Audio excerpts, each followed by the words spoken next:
ڈھوکی تالاب سے تقریباً 10 میل شمال مغرب کی طرف پہاڑوں میں گھری ہوئی یہ چھوٹی سی بستی باگڑ خیل کہلاتی تھی۔ کوئی 200-250 گھر ہوں گے۔ ان میں نیم پختہ مکان بھی تھے، لکڑی کے گھروندے بھی اور عارضی جھونپڑے بھی۔ بستی کے بیچوں بیچ ایک بل کھاتا بازار تھا۔ جب ہم بستی پہنچے، سورج دور سرحد پار کے پہاڑوں میں اوجھل ہو رہا تھا۔ شام کی ٹہنی پر سردی کا پرندہ بس اترنے ہی والا تھا۔ بازار کی گہما گہمی ختم ہو چکی تھی۔ بس اکا دکا دکانوں کے سامنے کمبل پوش شکاری کونجوں کے پنجرے لیے ٹہل رہے تھے۔ ایک جگہ چھوٹا سا مجمع لگا ہوا تھا اور بٹیر کی لڑائی ہو رہی تھی۔ قریب ایک پنجرے میں ایک منحوس شکل جانور پیچو تاب کھا رہا تھا۔ میرے پوچھنے پر غلام خان نے بتایا کہ یہ چرخ ہے۔ چرخ کی بدبو اور غلاظت کے بارے میں نے سن رکھا تھا۔ جیسا سنا تھا ویسا ہی پایا۔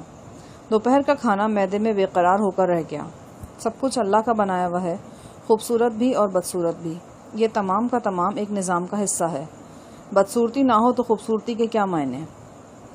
غلام خان کا مکان کافی کشادہ تھا۔ یہ ایک طاقتور اور بااختیار مرد کا حرم تھا۔ یہاں وہ اپنی 3 بیویوں اور ان کے بچوں کے ساتھ رہتا تھا۔ وہ سب اس کے سامنے بھیڑ بکریوں کی حیثیت رکھتے تھے۔ ان میں سے ایک بھیڑ کو تو وہ چند روز پہلے ذبح بھی کر چکا تھا۔ ایک مظلوم عورت کو بھیڑ کہتے ہوئے دل دکھتا ہے، لیکن اسے انسان بھی کس برتے پر کہا جا سکتا تھا؟ وہ جو سرتاپا محکومیت کے سانچے میں ڈھل چکی تھی، کہاں رہ گئی تھی انسانیت؟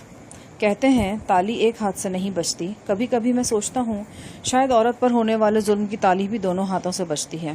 آخر کیوں ظلم سہتی ہے عورت؟ اگر مذہب اور معاشرے کے نام پر ظلم کرنا گناہ عظیم ہے تو مذہب اور معاشرے کے نام پر ظلم سہنا بھی گناہ عظیم ہے۔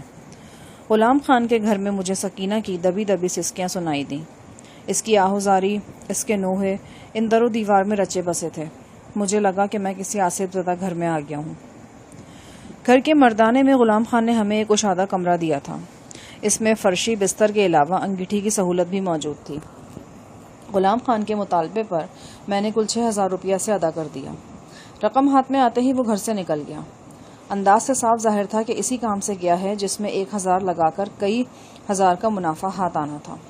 اب مجھے یقین ہو چلا تھا کہ سکینہ کا قتل بھی غلام خان کے اسی لالچ کا شاخسانہ تھا۔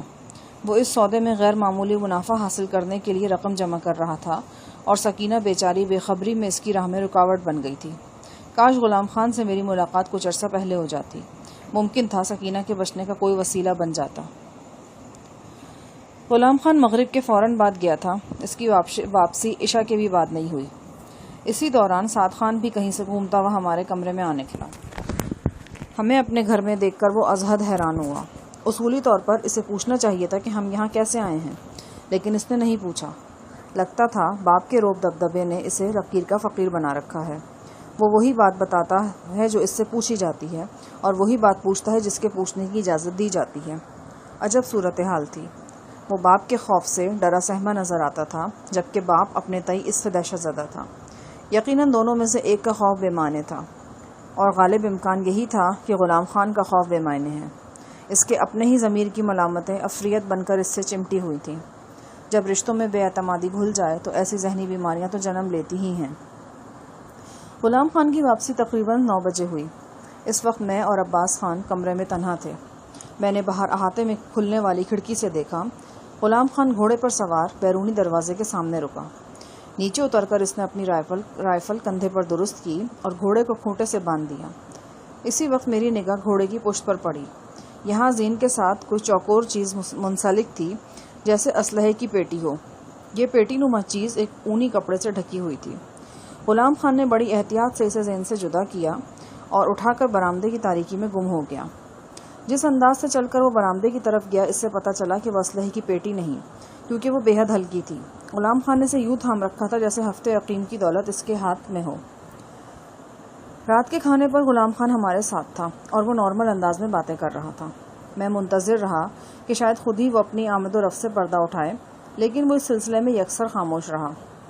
وہ ایک تنخو شخص تھا، ذرا سی بات پر بھڑک اٹھنے والا اور مرنے مارنے پر آمادہ ہو جانے والا، لیکن اس وقت وہ قابل برداشت موڈ میں تھا۔ اسے چپڑ چپڑ کھاتے اور دیدے گھما گھما کر بولتے دیکھ کر کوئی سوچ بھی نہیں سکتا تھا کہ یہ شخص صرف 3 روز پہلے اپنی بیوی کو قبر میں اتار چکا ہے اور اسے موت کے گھاٹ اتارنے والا بھی وہ خود ہے۔ کھانے کے دوران غلام خان کے دوسرے بچوں سے بھی ملاقات ہوئی۔ میلے کچیلے کپڑوں والے وہ خوفزدہ بچے کٹ پتلیوں کی طرح غلام خان کے گرد حرکت کرتے تھے اور ان کی ڈوریں غلام خان کے ہاتھ میں تھیں۔ ہمارے سامنے اس نے چھوٹی بچی کو اس زور سے ڈانٹا کہ اس کا پیشاب خطا ہو گیا اور سعد خان کو اسے اٹھا کر باہر لے جانا پڑا۔ اگلے روز الگ صبح غلام خان نے ہمیں اٹھا دیا۔ کڑاکے کی سردی تھی۔ کھڑکی سے باہر سارے مناظر ایک ہی منظر میں چھپ گئے تھے اور یہ دھند کا منظر تھا۔ لکڑی کی تپائی پر چائے رس کا ناشتہ تیار رکھا تھا۔ 5 منٹ میں ہم نے ناشتہ کیا اور 5 ہی منٹ میں غلام خان نے اپنی 12 بور کی رائفل کو صاف کر کے بالکل چمکا لیا۔ یہ وہی رائفل تھی جس کے دستے پر شیر کندہ تھے اور غلام خان کا نام نامی درج تھا۔ ہم باگڑ خیل سے باہر جا رہے ہیں، غلام خان نے اعلان کیا۔ ہمیں بھلا کیا اعتراض ہو سکتا تھا؟ کپڑے جھاڑ کر ہم اٹھ کھڑے ہوئے۔ یہ پیدل سفر تھا۔ غلام خان اور عباس نے کمبل کی بکل مار رکھی تھی، میں نے خود کو چرمی جیکٹ میں سمیٹا ہوا تھا۔ ہم تینوں مسلح تھے۔